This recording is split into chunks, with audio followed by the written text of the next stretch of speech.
대한민국 최고의 규범이고 그리고 5천만 국민이 합의한 공통 가치입니다. 인정하시죠? 네, 그렇습니다. 우리 헌법에는 대한민국의 국채, 정채, 국시가 다 들어 있습니다. 총리께서는 대한민국의 국채를 무엇이라고 생각합니까? 민주공화국이죠. 예, 말씀하신 대로입니다. 공화정의 핵심은 뭐죠? 그거를 정체로 보느냐 국채로 보느냐 하는 논쟁은 상당히 있습니다만 핵심이 뭐죠? 저는 기본적으로 모든 국민들이 다 같이 잘 서로를 위하면서 산다. 그런 개념. 국채는 나라의 주인이 예. 왕이면 왕국이고 국민이면 공화국입니다. 공화국의 핵심은 입법, 행정, 사법, 삼권 분립의 조화와 균형입니다. 총리는 자유민주주의를 매우 강조하시는데 자유민주주의의 3대 핵심, 한 3가지 정도 핵심을 얘기해 보십시오. 그렇죠. 역시 법치주의, 삼권 분립, 그리고 모든 권력은 국민으로부터 나오는 그러한 그 국가의 기본적인 그 힘의 원천, 이런 것들이 국민이라는 거. 비슷하긴 합니다만 자유민주주의의 핵심 첫째, 개인의 자유와 권리입니다. 언론 자유가 핵심입니다. 두 번째, 법 앞에 평등입니다. 법치주의. 세 번째, 다수결 민주주의입니다. 이 3가지 모두 위협받고 있습니다. 총리 대통령께서는 뉴라이트가 뭔지 모른다고 말씀했습니다. 총리께서도 가치 없는 얘기다고 일축했습니다. 총리가 보시기에 윤석열 정부 안에 뉴라이트가 있습니까? 없습니까? 글쎄요, 거기에 대한 생각을 있습니까? 가지고, 없습니까? 생각을 가지고 있는 분들은 있을 수 있겠죠. 있을 수 있습니까? 그러나 저는 지금도 64년도에 미국의 레이건 대통령이 대통령 되시기 전에 우리가 선택해야 할 시간이다라고 하면서 한 연설이 기억이 납니다.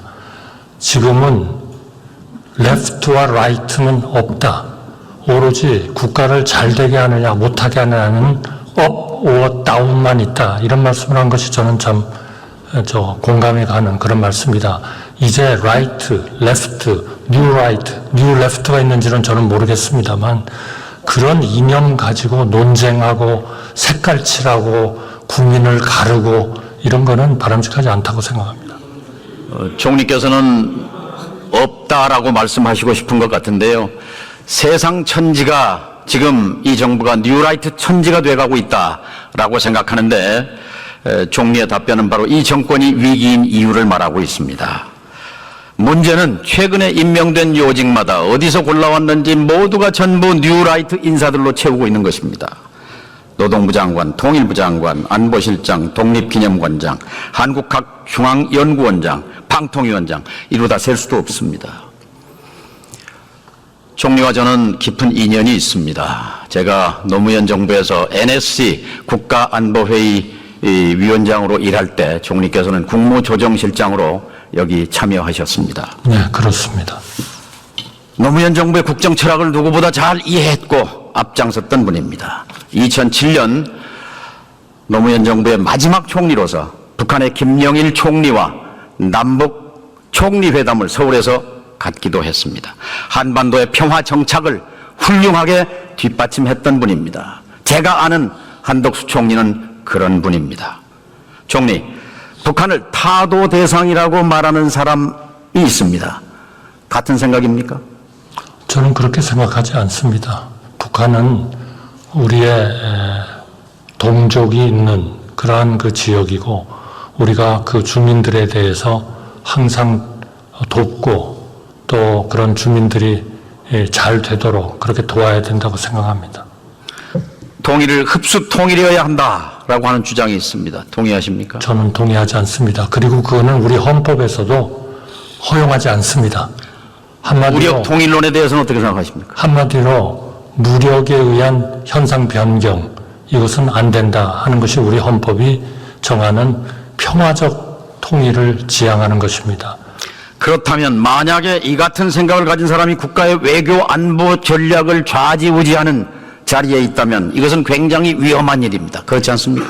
그러한 그 무력의 준비, 이것은 국가를 보유하는 데 있어서는 저는 필수적이라고 생각합니다. 왜냐하면 현재 북한의 김정은이 남쪽을 적이라고 규정하고 있고 통일을 하지 않겠다고 얘기하고 있고 하기 때문에 그렇게 죄송합니다. 우리 의원님이 통일부 장관을 노무현 정부에서 하시면서 NSC의 위원장으로서 미국에 가셔서 협상도 많이 하시고 한 거를 제가 잘 알고 있습니다. 그러나 기본적으로 그러한 북한의 준비 또 우리의 대화에 대해서 응하지 않고 핵 문제에 대해서 전혀 진전이 없고 이런 상황에서는 그러한 일들이 대화에 응할 때까지는 우리가 강력한 자강, 그러한 힘을 우리가 갖추지 않으면 국가를 보유할 수 없다. 저는 그렇게 생각합니다. 좋은 말입니다. 그렇게 그런데요. 준비하는 것이 남북 간의 하나의 그런 대결을 오히려 완화시키는 그런 쪽으로 작동할 수도 있다. 그렇게 생각합니다. 이 사람은 지난번 대선을 대한민국 세력과 반국가 세력의 대결이다 이렇게 주장합니다. 동의하십니까? 그렇다고 생각합니다. 왜냐하면 반국가 세력이라는 게 결국 대한민국의 정체성. 그렇다고 생각한다고요? 자유민주주의 이런 거를 부정하는 분들 아니겠습니까? 그러니까 국내적인 선거 자체가 그러한 세력 간의 투쟁이다. 이렇게 보기는 어렵지만 우리가 항상 염두에 둬야 되는 것은 대한민국의 정체성을 부정하는 그런 분들에 대해서 경계심을 가져야 된다 하는 그런 우리의 준비는 있어야 된다. 반국가 세력은 야당이었습니까? 아닙니다. 특정 지칭을 하는 것은 아니라고 생각합니다. 반국가적인 행위, 그런 행위를 하는 분들을 지칭하지 않을까 생각합니다. 예를 들면 최근에 우리의 군사에 대한 정보 이런 것들을 적국에 넘긴다든지 하는 이런 일들을 하는 사람들은 분명히 그러한 그 반국가 세력에 속하는 분들이라고 생각합니다. 총리 중일마라고 하는 말을 들어보셨습니까? 네, 들었고요. 그래서 제가 어제 죄송합니다. 한마디로 그 중일마라는 거를 말씀하신 분의 그 말한 전체적인 내용을 저는 처음부터 좀 끝까지 충분히 보고 이분이 어떤 뜻에서 얘기를 하는구나 하는 것을 판단해 주셨으면 좋겠습니다. 중일마라는 딱 그 세 글자를 가지고 얘기를 하니까 완전히 정신 나간 사람이 되는 거죠. 그런 게 아니고요. 그분이 얘기한 거는 일본으로 하여금 강제적으로 하고 싶지 않은데 강제적으로 사과를 하게 하는 것이 큰 의미가 없을 수 있다. 그러니까 미래를 보고 한일 간의 관계를 더 발전을 시켜서 일본이 우리 의원님 잘 아시는 DJ 오부치 같은 그런 기회에 그렇게 사과를 할 수 있게 하는 것이 더 의미가 있는 거 아니냐. 처음부터 끝까지 그분이 한 얘기를 읽어보시면 아마 의원님도 그 이해하실 겁니다. 그렇게 돼 있습니다. 그런데 그거를 딱 중일마 세 글자를 가지고 판단을 하니까 이게 그냥 이상한 해석이 돼버리는 거죠. 저는 그렇게 믿습니다. 그런데 이 사람은 누구입니까? 그분은 또 그런 사람입니다. 제가 이름을 거명하지는 않겠습니다. 어느 직책에 있는 사람입니까? 죄송합니다. 제가 이름을 거명하지는 않겠습니다. 그 사람의 이름을 입에 올리시는 것이 그렇게 어렵습니까? 아닙니다. 의원님께서 이미 다 아시리라고 생각이 들기 때문에. 어느 직책에 있는 사람입니까? 직책을 제가 얘기할 필요가 없겠습니다. 이미 다 아시니까요, 의원님께서.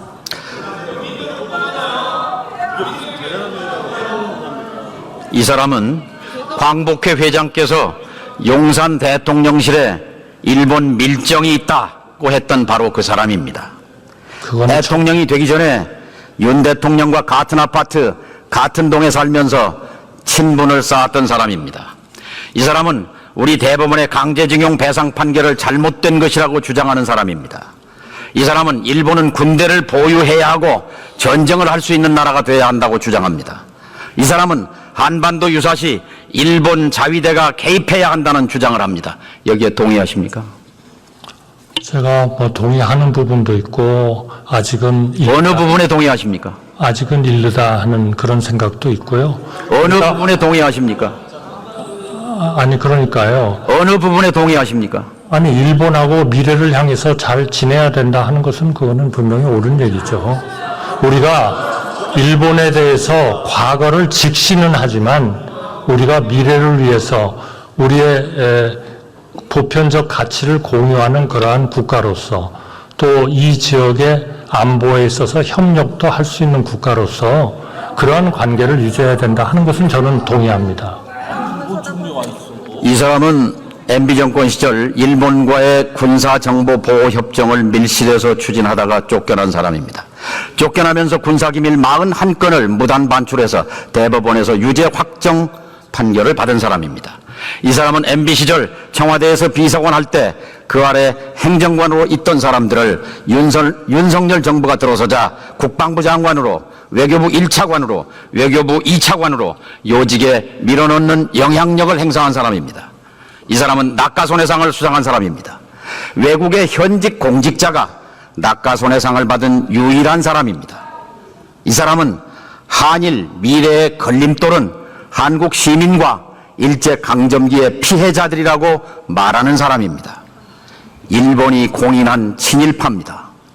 이 사람을 그대로 두면 국가가 위태롭습니다. 첫째, 일본 우익의 주장을 그대로 대변하는 사람이기 때문입니다. 일본 우익이라는 사람들은 식민지 지배가 합법이었다고 우기는 사람들이고 반인도적 범죄 행위, 강제징용, 성노예, 민간인 학살 자체를 부정하는 사람들입니다. 그들을 대변하는 인사입니다. 둘째, 국가기밀 유출로 유죄 확정을 받은 사람입니다. 셋째, 이념이 중요하다고 하면서도 이념이 뭔지 모르는 대통령을 마음대로 움직이는 사람입니다. 직급은 차관급에 불과하지만 영향력은 정권의 2인자라고 할 수 있습니다. 이것만으로 정권이 위험해지고 국가가 위태로워집니다. 총리, 이 사람을 국가안보실에서 즉각 내보내야 한다고 생각합니다. 파면을 건의할 용의가 있습니까? 우선 평소에 굉장히 합리적인 그런 입장을 취하시는 의원님께서 말씀하시는 것이지만 저는 지금 그분을 묘사한 그분의 위치, 그분이 하고 있는 일, 그러한 것들에 대해서 저는 동의하기가 어렵습니다. 그분이 그러한 역할을 의원님께서 말씀하시는 것처럼 그렇게 하고 있지 않습니다. 그렇기 때문에 제가 그분의 파면을 건의할 그런 생각도 없습니다. 이 사람의 박사 논문, 시카고 대학 박사 논문 주제가 자위대 연구입니다. 일본 방위정책 연구입니다. 그리고 이 사람이 쓴 책, 논문, 글, 기고, 발언, 제가 인용한 것들입니다. 출처 다 보내드릴 수 있습니다. 총리는 이미 사의를 표명한 분입니다. 쓴소리를 못할 이유가 없습니다. 옳은 일이라면 얼마든지 해야죠. 그러나 그 일은 옳은 일 같지가 않습니다.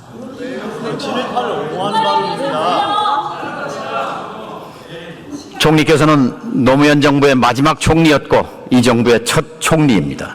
본인은 어제 이 자리에서 나는 변하지 않았다라고 말했습니다. 노무현 정부 마지막 총리로서 그 소신을 지금 일말이라도 갖고 있다면 이 정부의 성공을 위해서도 답답한 국민을 위해서 쓴소리하는 총리가 되시기 바랍니다. 들어가십시오. 네, 저를 위해서 누구보다도 아끼시는 우리 의원님이시기 때문에 충고를 잘 듣고 가겠습니다. 한덕수 국무총리가 답변을 마치고 우원식 국회의장, 이하경 국회 부의장 존경하는 국민 여러분, 자리로 돌아갑니다. 대한민국 민주공화국 시민들은 지난 4월 총선에서 윤석열 대통령에게 국정기조를 바꾸라고 명령했습니다. 제일 중요한 것은 이념이 아니라 민생이라고 명령했습니다. 한국 사회에 중요한 것은 반국가 세력 척결이 아니라 국민 통합이라고 명령했습니다. 민주공화국의 주권자들은 뉴라이트 같은 철진한 극우 이념을 버리고 민주화 이후 역대 정권들이 지켜온 평화의 철학, 공존의 철학으로 돌아갈 것을 명령했습니다. 이제 반환점입니다. 윤 대통령도 성공한 대통령이 되고 싶을 것입니다. 그러기 위해 쓴소리가 필요합니다. 쓴소리하는 총리가 되시기 바랍니다. 국정기조를 바꾸지 않는 한 성공은 불가능합니다. 국정 기조를 바꾸라고 쓴소리 하시기 바랍니다. 경청해 주셔서 감사합니다. 더불어민주당 정동영 의원이 발언을 마치고 연단에서 내려와 이하경 국회 부의장에게 인사를 한 후 자리로 돌아갑니다. 정동영 의원 수고하셨습니다. 다음 자, 뉴스를 챙겨보시는 여러분들은 지금까지 이런 뉴스들을 볼 때마다 어떤 생각이 드시나요? 제가 항상 여러분들에게 뭐라고 말씀을 드렸어요. 여러분들처럼 뉴스만 평소에 잘 챙겨보셔도 돈을 벌 수 있다, 돈이 된다라고 말씀을 드렸는데 여러분들은 여기 보이는 트럼프와 해리스의 미국 대선에 관련된 뉴스를 보시면 어떤 생각을 하시나요? 아직도 그냥 뉴스만 보고 끝내는지 아니면 이 뉴스를 어떻게 활용할 수 있을까를 고민하고 계시는지를 되물어보고 싶습니다. 그 이유가 뭐냐면 제가 6월에 여러분들께 뭐라고 말씀드렸어요? 포항 앞바다에서 석유가 발견되었다. 그래서 대왕고래 프로젝트를 국가에서 추진하게 될 것이란 기사가 떴는데 뉴스만 보고 그냥 넘기지 말고 지금은 국내 석유 시추 생산 관련주에 관심을 가져서 투자 쪽으로 생각을 한번 해보셔야 한다고 말씀을 드렸습니다. 그리고 나서 이런 썸네일들 뉴스를 통해서 많이 보셨을 텐데요. 이런 포항 석유 발견 이슈가 나왔을 때 돈을 많이 버는 부자들은 어떻게 생각한다?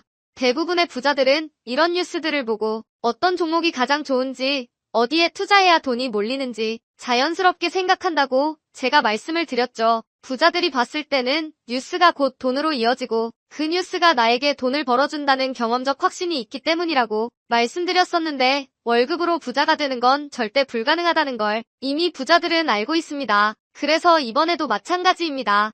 보시면 아시겠지만 제가 지난번에도 구독이라고 문자 남겨주신 모든 시청자분들에게 포항 석유 발견 관련주 중 많은 종목도 아니고 가장 급등 확률이 높은 딱 한 종목 화성밸브를 여러분들에게 추천드렸습니다. 그러면서 여기 나와 있는 대로 정확히 어느 가격에 매수해야 하는지 그리고 수익률이 어느 정도 나왔을 때 팔아야 하는지 이런 부분들까지 여러분들에게 공유해드렸었는데 자, 지금 실제로 어떻게 됐다. 오른쪽을 보시면 아시겠지만 제가 6월 초에 이 화성밸브를 공유해 드리고 나서 단기간에 이렇게 주가가 2배 이상 급등이 나왔다. 그래서 최근까지도 전부터 봐주신 구독자 여러분들께서 이 종목으로 수익을 내실 수가 있었을 텐데요. 다시 한번 축하드린다고 말씀을 드리겠고 자, 이번에도 마찬가지입니다. 앞으로 이슈가 될 수밖에 없는 게 미국 대선이라는 걸 잘 알고 계실 텐데 우리가 어떻게 생각해 볼 수 있다. 미국 대선에 관련된 국내 관련 대장주가 무엇일까? 트럼프나 해리스 둘 중 누가 당선이 되어도 상관없이 반드시 오를 만한 국내 관련주는 무엇일까를 생각해봐야 한다는 거죠.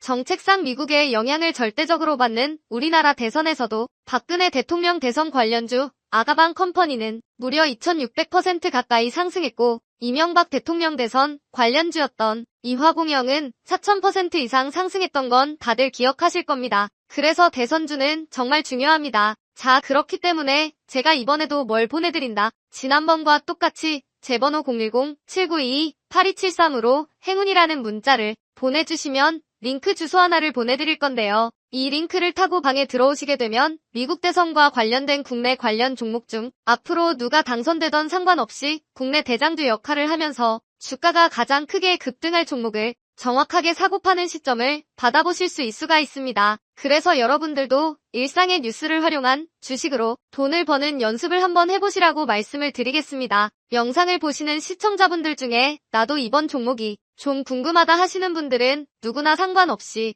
그리고 어느 시간대나 상관없이 부담 없이 이렇게 상단에 제 번호를 항상 남겨놓고 있습니다. 제 번호 010-7922-8273 저에게 이런 식으로 지난번처럼 행운이라는 문자 보내주시면 제가 이번에도 똑같이 대선 관련 무료 추천 급등주 링크를 보내드리겠습니다. 이해되시죠? 그래서 제 번호 010-7922-8273번호로 행운이라는 문자를 보내주시면 여러분들이 직접 뉴스를 통해서 돈 버는 연습을 해보실 수가 있는 거고 제가 돈을 받는 것도 아니고 투자를 대신해드리는 것도 아니니까 부담 없이 신청해주시면 되는 겁니다. 단돈 1만 원으로도 시작해도 괜찮은 게 투자와 재테크입니다. 그리고 수익이 나면 저는 다른 것은 바라지 않습니다. 제 채널의 구독과 좋아요 한 번씩만 눌러주시면 됩니다. 시청해주셔서 감사합니다. 제 채널의 구독과 좋아요 한 번씩만 눌러주시면 됩니다. 시청해주셔서 감사합니다.